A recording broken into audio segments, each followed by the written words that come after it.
Don't let YouTube decide what information you get. That's your choice. YouTube is deleting our videos and cuts you off from a source of honest reporting. Make sure you don't lose access to NTD's news content, and take a quick moment to subscribe to our newsletter so no matter what happens here, you'll keep your access to a trustworthy news source. A famous Chinese transplant surgeon's death raises suspicions. It's been ruled a suicide, but some are pointing to the Chinese regime's practice of forced organ harvesting. China's most important annual political meetings are scheduled for later this week, but authorities there seem to be ramping up suppression of activists and justice seekers ahead of the event. A pandemic control volunteer in China is asked to quarantine, but his stay quickly took an unexpected turn when he witnessed people there being driven insane by the facility's poor conditions. Almost 50 democracy activists are targeted by Beijing. They've been charged with what authorities call conspiracy to commit subversion. And a Chinese TV show is in the hot seat after it aired a doctored photo. The photoshopped image replaces actress Selena Gomez's face with that of a Chinese TV star. Welcome to China in Focus. I'm Tiffany Meyer. The death of a famous Chinese transplant surgeon is raising discussions.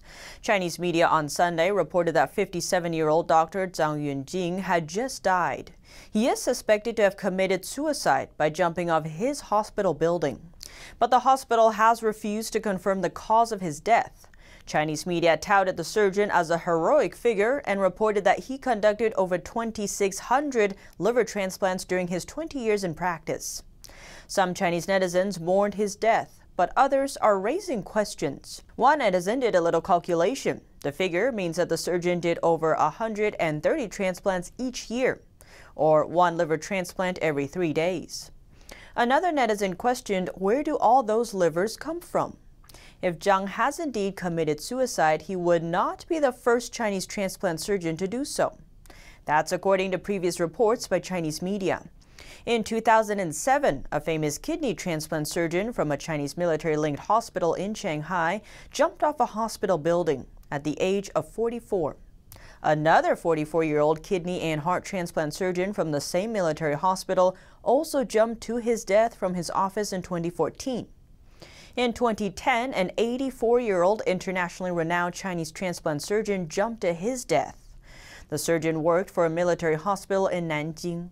The Chinese Academy of Science reported that by the year 2004, his team had done over 1,000 kidney transplants in 10 years. And the list goes on. Though Chinese media suspected work-related stress as the reason why they committed suicide, there's one other thing the surgeons mentioned above all have in common. All are targeted by human rights groups in the West for investigation. That's for their alleged involvement in the Chinese regime's practice of forced organ harvesting.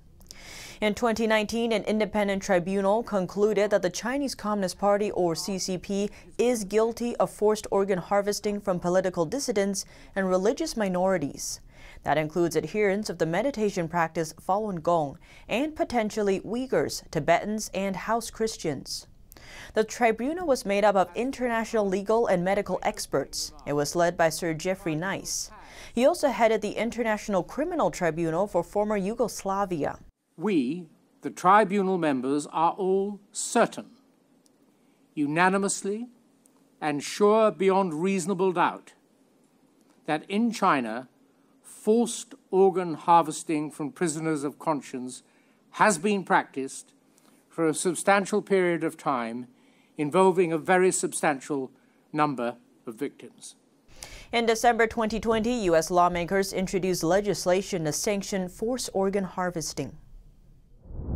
The Chinese Communist Party's most important annual conference is coming up. It's known as the Two Sessions and is scheduled for later this week. But the event also brings a wave of unofficial, off-the-record actions with it. The CCP has a history of stepping up its suppression of those who oppose the regime ahead of these important events. Kidnapping, house arrest, illegal detainment, and imprisonment are just some of the methods used to keep them quiet. That's especially true for human rights activists and petitioners, or those looking for justice by launching complaints with authorities. Authorities aim to block petitioners' complaints from reaching higher-level authorities. That's because the number of citizen complaints filed directly impacts promotion prospects for lower-level officials. One veteran from Jiangsu province named Zhu Yongjian told the Epoch Times about his experience being mistreated by police.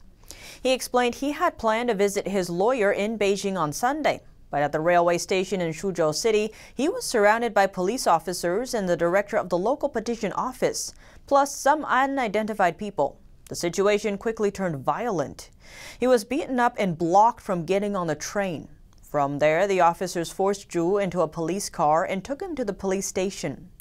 Zhu said they tied him up and tied his hands behind his back, adding that they beat him until he lost control of his bladder. Zhu suspects the police department there is colluding with thugs. The police officer sent Zhu back home late that evening. He later noticed people watching his home, apparently to monitor him.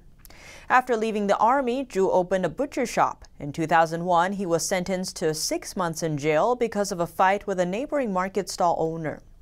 Zhu says the other party bribed the prosecutor and the court, tainting the final ruling. He later brought his concerns to Beijing's central government, petitioning against what he calls his unfair treatment and sentence. Since then, Zhu has been detained in psychiatric hospitals 6 times and sent to labor camps 3 times, all for defending his rights. In 2013, police set up permanent surveillance outside Zhu's home.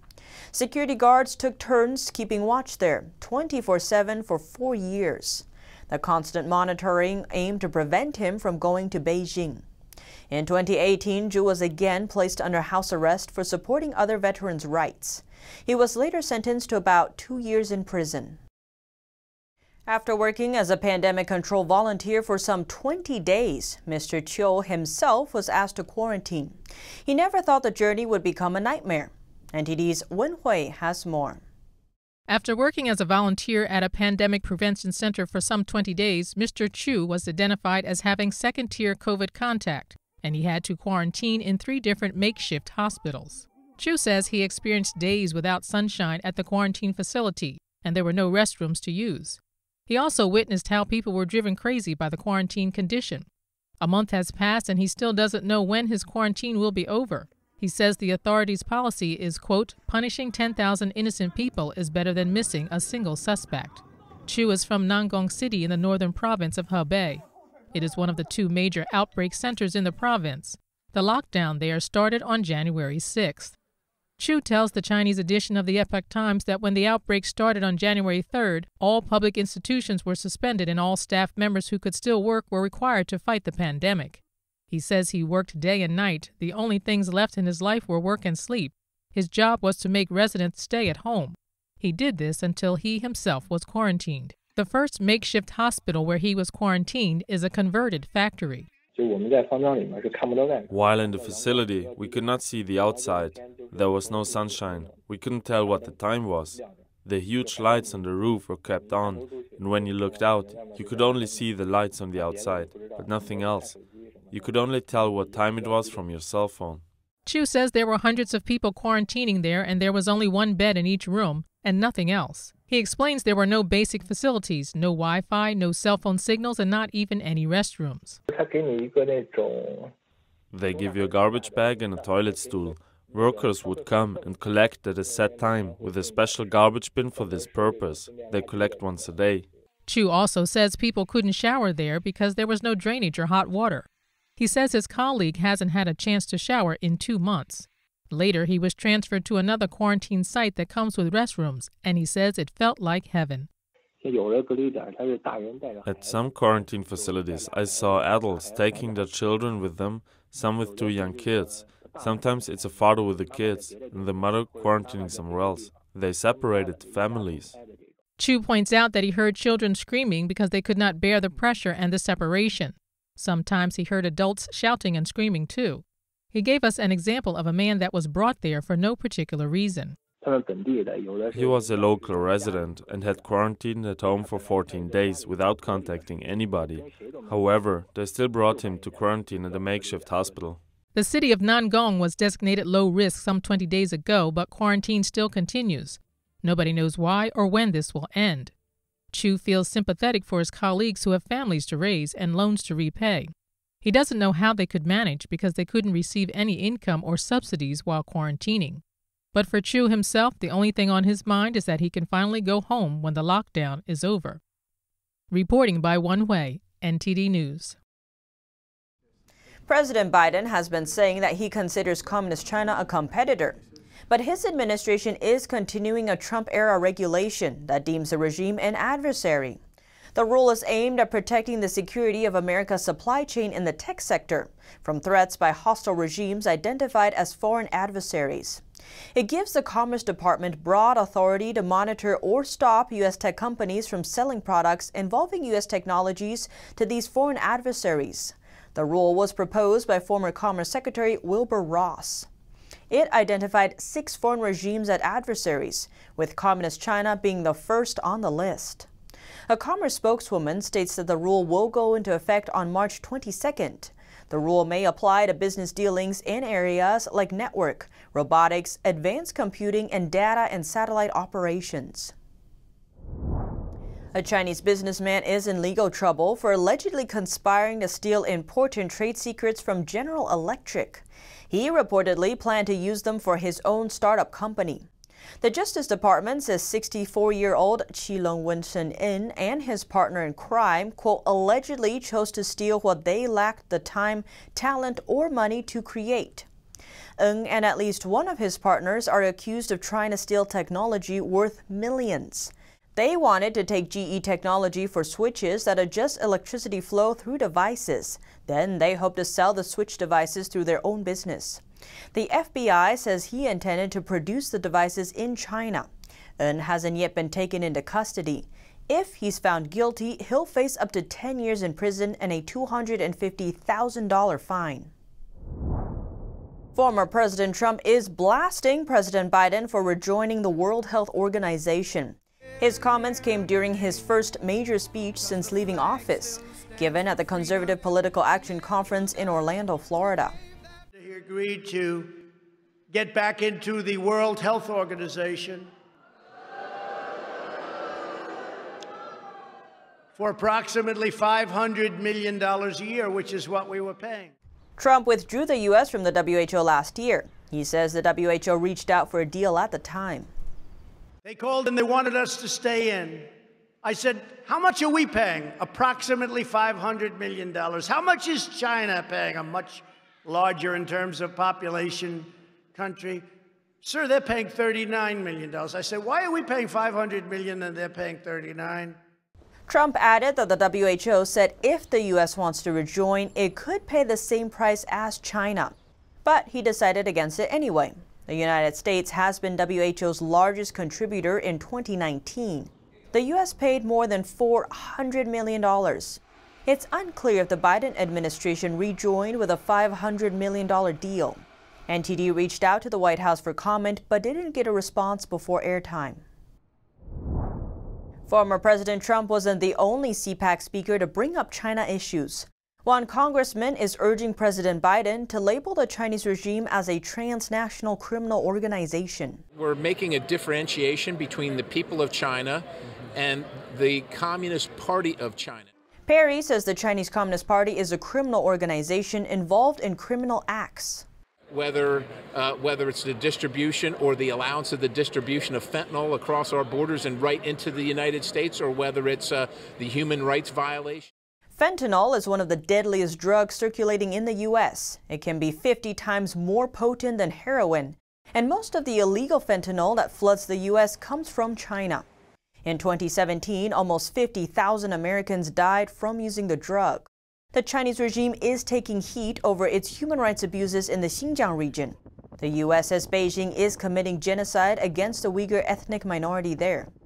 Perry introduced a bill that would designate the CCP as a criminal organization last year. He says it would allow the Department of Justice to prosecute those responsible. Perry says he believes the designation would give the U.S. a frame of reference for doing business with Beijing, especially businesses. Because I don't think most businesses want to be dealing with a criminal organization. And most businesses certainly don't want to deal with with an organization that is involved in the concentration camps and the oppression of the Uyghurs and potentially, like you said, the genocide. He says the administration could make the designation on its own, but it would be an even stronger measure for Congress to vote on it, then send it to the president for signing.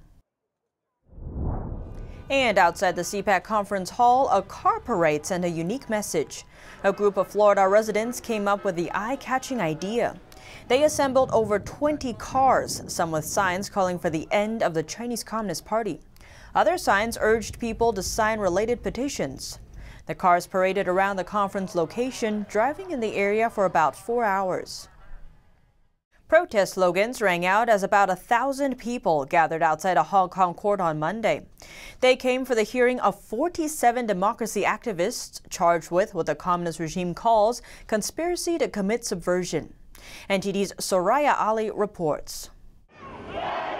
Hundreds of protesters gathered outside a Hong Kong court on Monday for the hearing of 47 democracy activists charged with conspiracy to commit subversion. Security was tight with more than 100 police officers deployed. Protesters chanted slogans. Many wore black, the colour associated with the 2019 anti-government protests. And some raised the three-finger salute that has become the symbol of protest against authoritarian rule in Myanmar. The activists inside are accused of organising and participating in an unofficial primary election last July, aimed at selecting the strongest candidates for a legislative council election. Authorities said the informal poll was part of a plan to overthrow the government. Critics say that's a clear sign that Hong Kong has taken a swift authoritarian turn since Beijing imposed a national security law last June. Since the legislation was imposed, some elected legislators have been disqualified, scores of activists arrested, and others have fled overseas. Ivy Chan supports the pro-democracy movement. This group of people are our allies who fight for democracy and freedom. There is nothing else we can do. We queue here to let everyone know that we are still here. Hong Kongers cannot be defeated. We will continue to fight on. The activists were charged on Sunday under the law, which punishes what China broadly defines as secession, subversion, terrorism and collusion with foreign forces, with up to life in prison. US Secretary of State Anthony Blinken called for the 47 to be released immediately. British Foreign Secretary Dominic Raab described the charges as deeply disturbing. Exiled Hong Kong activist Sunny Cheong considers Beijing's move a very strong signal from CCP head Xi Jinping that he wants to eradicate the entire pro-democracy camp in Hong Kong. Sunny Cheong has taken part in the pro-democracy camp's primary election in Hong Kong last year. He believes if the international community doesn't react to the authoritarianism of the Chinese Communist Party, Xi Jinping will win and liberty and democracy will fail. A Canadian parliamentary committee is urging the federal government to condemn Beijing's crackdown on Hong Kong's democracy. This, according to a report last Thursday. The Special Committee on Canada-China Relations is pressuring the government to consider sanctions on Chinese officials responsible for, quote, gross violations of Hong Kong's freedoms. Among other concerns, the report comes in light of alleged threats against people in Canada that show support for Hong Kong's democracy. The committee also calls for expanding immigration passages to fleeing Hong Kongers. A UK-based banking giant, HSBC, is doubling down on the Asian market. At the same time, it's reducing its business in the U.S. There seems to be no turning back for the bank after aligning with the Chinese Communist regime. HSBC drew criticism from the U.S. and UK last year for supporting the controversial security law forced on Hong Kong by the CCP and for freezing the bank accounts of political dissidents. A February presentation to investors revealed the bank will invest $6 billion in Asia over the next 5 years. That's with Hong Kong, mainland China, India, and Singapore as key growth drivers. The bank has sharply increased its focus on Asia in the last decade. Research done by the Financial Times shows that 15 years ago, HSBC's biggest revenue driver was Europe, followed by North America and Asia. But by 2019, Asia, mostly mainland China and Hong Kong, made up more than half of its revenue. Australia's Defence Department is moving its sensitive data records into a new storage facility. But it won't be a quick transition. Sydney made plans back in 2017 to shift its data from a private facility to a government-owned one by 2020. The decision came after the old data center's UK-based owner sold a 49% stake to a Chinese firm at the end of 2016. According to China's national intelligence law, China-based organizations must provide data to the Communist Party if requested. Chinese state-owned organizations that operate overseas are also bound by the rule. But Australia's Department of Defense can't make the change just yet. The data has to stay in the private facility until 2025 because of its massive scale. Australian Prime Minister Scott Morrison told Parliament members that the Defense Department had already moved its most sensitive data to the new, more secure storage center. A Chinese TV show is in the hot seat after it aired a doctored photo. The photoshopped image replaces its actress Selena Gomez's face with that of a Chinese TV star. Adding insult to the injury, the original photo of Gomez was taken post-surgery while she was recovering in the hospital. More on the story by NTD's Don Ma. In an act netizens are calling disrespectful, a Chinese variety show photoshopped its actor's face onto the photo of American singer and actress Selena Gomez. The doctored photo was originally taken after Gomez had just gotten a kidney transplant in 2017. She had been previously diagnosed with lupus disease, which led to kidney failure. Her fans said that Gomez originally posted her photo to share her condition after the surgery and to raise awareness for lupus disease. The variety show titled Who's the Murderer altered Gomez's photo without her knowledge. It was included in a recent episode. The show also made a pun about kidneys alongside the photo. Gomez's fans have since taken to Twitter and Chinese social media platform Weibo to criticize the show's production team. Many called the decision to use the photo out of line. Some even accused the show of using others' suffering to create entertainment. News of the doctored photo blew up on Weibo, thanks to Gomez's popularity. The hashtag Selena's fans condemn Who's the Murderer photograph trended with nearly 300 million views in just one day after the episode aired. The show issued an apology soon after. In it, the team expressed their, quote, deepest regret for hurting the people involved, which they blamed on negligence in the production of show props. But the apology left many unsatisfied because it did not specifically apologize to Gomez by name. Despite the negligence claim, the show has a history of photoshopping its actors' faces on other people's photographs. After this incident, some netizens urged the show to stop the practice. Selena Gomez is known for her musical career and for her breakout role from the Disney Channel's hit series Hannah Montana. She also starred in Disney's Wizards of Waverly Place. American actress Francia Raisa also appears in the original photo. A good friend to Gomez, she donated a kidney to her for the transplant. Don Ma, NTD News. And that's all for today's China in Focus. Thanks for watching and see you tomorrow.